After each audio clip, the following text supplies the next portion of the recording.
Go, Lance. Go, baby. Ba't nauna si Narcy? Bakit nauna si Narcy kasi?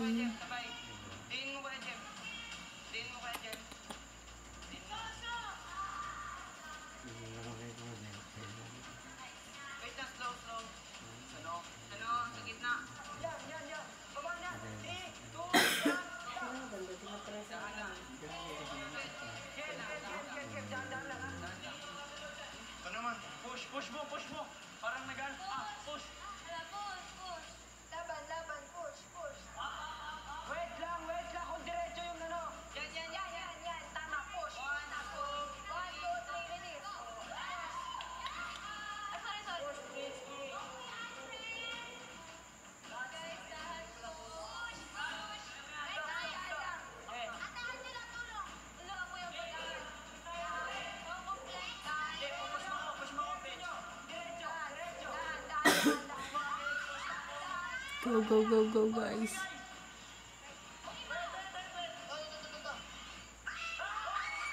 Yay! Kachay!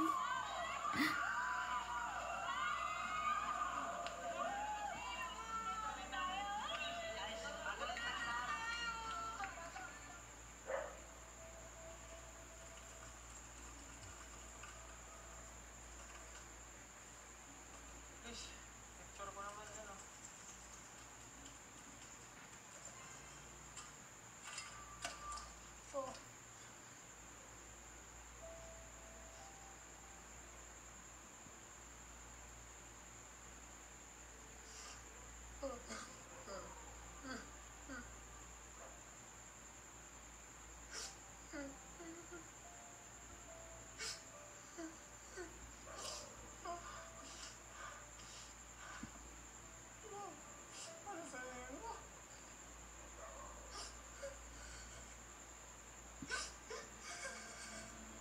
Doon pa nag-sink-in lahat sa akin na Lance, magiging housemate ka na.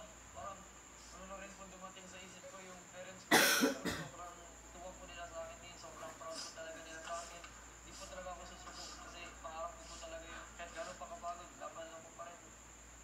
Ang mga housemates sabik na naghihintay sa activity area para sa pag-crossover nila.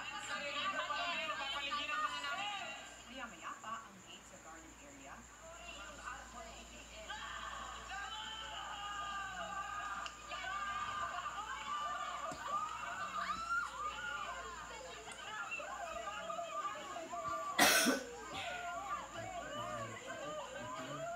Sobrang saya po kuya, sobrang saya po kasi binigyan po kami ng pagkakataon para maka-crossover po. Sobrang saya po talaga.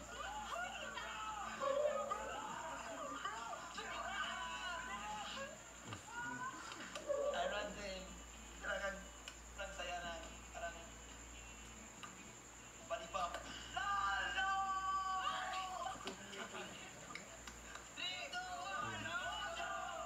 Kami kahit sa isla pa lang, maganda na po yung samahan namin. Masimulan po talaga yung chance ako na makilala ko po yung mga boys.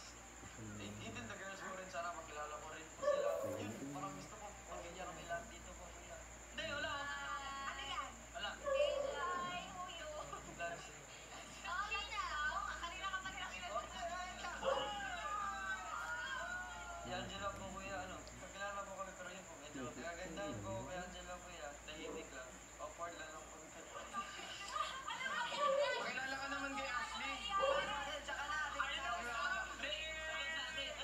bagong dating lang ako, tapos parang tinutokso nila ako kahit kanino. Ilang saglit pa ay nagpasukan na ang lahat sa loob ng bahay. Dito na tayo. Aboy, plastic!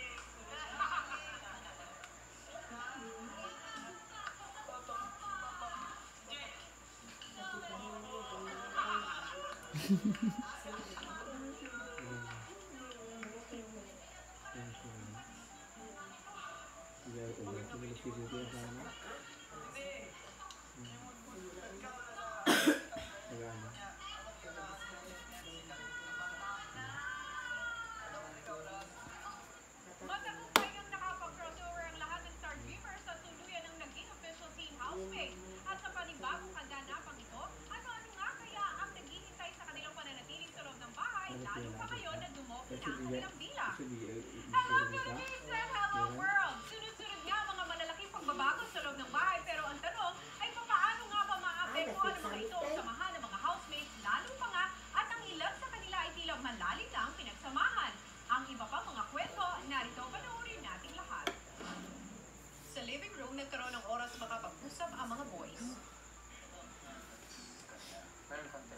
Amis lang, pero it takes time talaga. Sino mo talaga ito? Maganda naman siya. Kamukha niya nga si Kat. Oo. Katon niya. Kapo din siya. Oo. Kaya kamukha niya nga si Kat. Siya, talagang talaga Ano lang, cash. Hindi alam niyo, masyado pang maaga. Oh, 1 week. Masyado pang maaga. It's been a week. Pero, there might have something happen.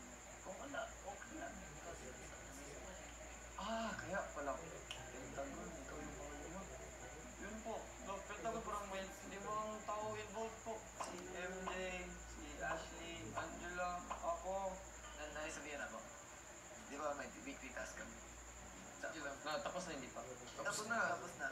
Nanalas Oh. Let's say may group kami ni Angela. Partner ko si Angela. It's about love. High school love. Tapos may partner. Talagang sa part to. Sino may play noong pre-crop. Lagi, walang... Wala, may balak ay. Parang may balak eh. Kaya mo eh. Grabe talaga. Grabe ka-intense ba eh. Bilang saglit pa ay si Lance naman ay nagpapakasal kay Ashley. Ano ba? Oh, tapos I thought I was a coward. And then coward, ganun. Sabi ko, ako, ikaw nga hindi makatanong sa akin eh.